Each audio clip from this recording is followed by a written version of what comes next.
Ernie looked down at his hand and considered his single ace.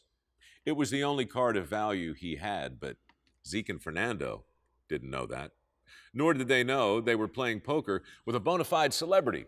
All they knew for sure was that they were losing. Ernie slid another buck into the pot, took a long pull on the bottle.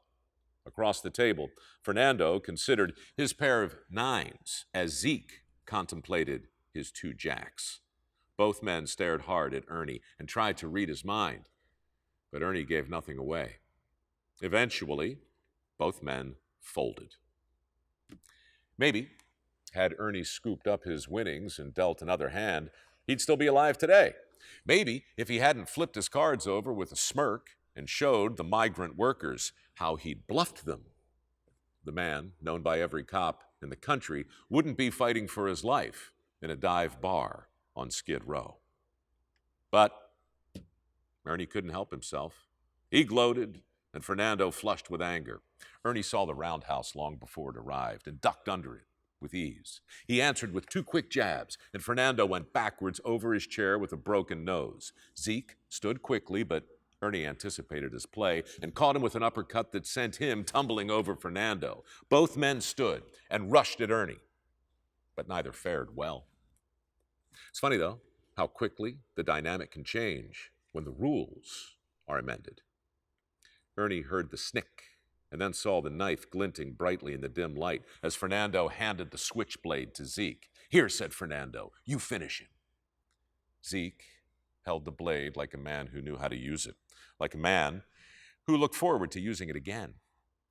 Fernando blocked the door, and things suddenly got very serious for Ernie. Clearly, it wasn't a fair fight, but before you start rooting for the underdog, take a moment to consider the nature of Ernie's resume. 14 prior arrests: burglary, shoplifting, larceny, deviancy, voyeurism, grand theft auto, narcotics, you name it. Consider the victims of Ernie's many crimes. Victims like Lois. Lois was just 17 when Ernie kidnapped her, raped her, dumped her on her brother's lawn. It's easy to forget about people like Lois. During the trial, she was referred to as Jane Doe, but her real name was Lois Ann Jameson. And back in 1963, she was just another easy mark for a man like Ernie, a man that every cop in America would soon know by name. When they arrested him for rape and kidnapping, Ernie didn't deny what he had done. In fact, he freely confessed and was sentenced to 30 years in prison.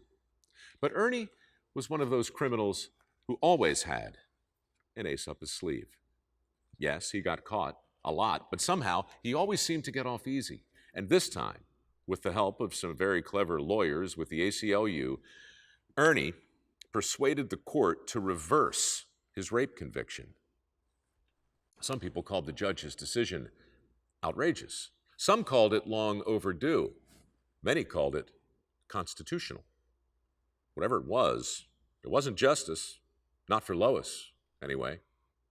No, Lois Ann Jameson would have to wait 13 years before karma finally caught up to the man who raped her. 13 years before the most famous criminal in America finally turned up dead in a Phoenix dive bar. That's where the cops found Ernie, stabbed to death over a $3 poker game. They never found Zeke, but his accomplice was arrested near the scene, where a responsible cop dutifully read him his rights. Fernando listened very carefully to those rights. Then he exercised them. Funny how quickly the dynamic can change when the rules are amended. You see, when Ernie was arrested for Lois's rape back in 1963, the police were under no obligation to read him his rights, so they didn't. But 4 years later, all that changed. That's why Ernie was released from jail long before his sentence was complete. That's why the officers who responded to Ernie's murder were now legally required to make absolutely sure the accused understood his constitutional rights, specifically the many advantages of keeping his big mouth shut. Consequently, Fernando never said a word about the knife he pulled from his own pocket. In fact, he said nothing at all to incriminate himself, which is why the cops had no choice but to release him.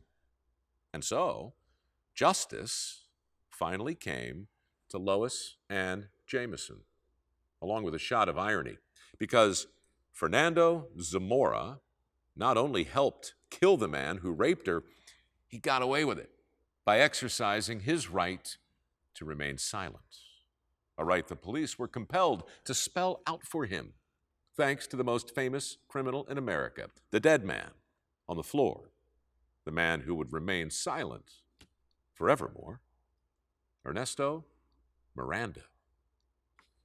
Anyway, that's the way I heard it.